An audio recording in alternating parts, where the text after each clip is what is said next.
Sanib puwersang naglayag sa West Philippine Sea ang tatlong warship ng Pilipinas, Australia at Canada para sa Alon exercises. Tiyempo ito sa posibleng paghahain ng panibagong diplomatic protest laban sa China dahil sa magkasunod na insidente ng pangahara sa Bajo de Masinloc. Nasa frontline ng balitang yan si Brian Castillo. Noong August 11, hinabol ng barko ng China Coast Guard ang barko ng ating Coast Guard sa Bajo de Masinloc bago ito nabangga ng isang Chinese warship. Makalipas lang ang 2 araw, isang fighter jet ng China ang bumuntot sa eroplano ng Philippine Coast Guard malapit din sa Bajo de Masinloc.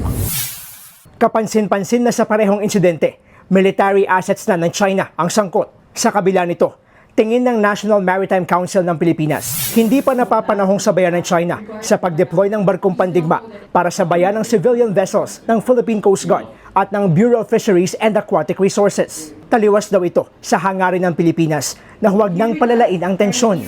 Once you deploy a Navy vessel there, you come like warlike. You come in warlike. Para bang nanunutya ka, nangahamon ka. That is not the policy stand of our government.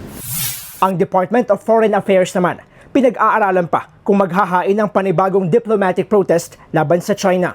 Sa huling tala, 35 protesta na ang inihain ng Pilipinas ngayong taon. Pero ni isa, wala pang sinasagot dito ang China. Bukod sa diplomatic protest, isinusulong pa rin ang bilateral consultative mechanism o ang pag-uusap ng dalawang bansa.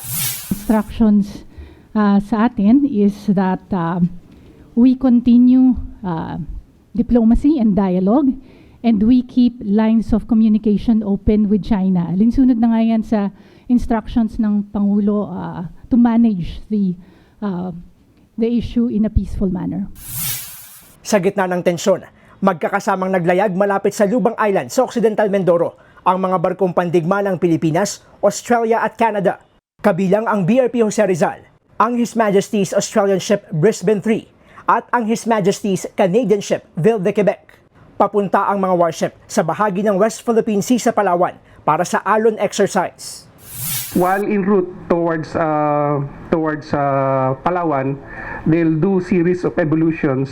The exercise is anchored on the free and open Indo-Pacific. It's a fantastic opportunity to build interoperability between those three vessels, but also to understand how we communicate and command and control with them from the land to the sea. Ito na ang pang-21 joint sail at patrol ng Pilipinas kasama ang mga kaalyadong bansa sa West Philippine Sea. Sabi ng Philippine Navy, naobserbahan nilang tila pangontra ang mga ganitong aktibidad sa ikinikilos ng China.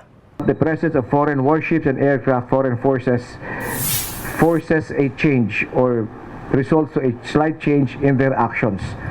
We notice that there are no coercive and aggressive actions each time there are foreign warships in our maritime domain.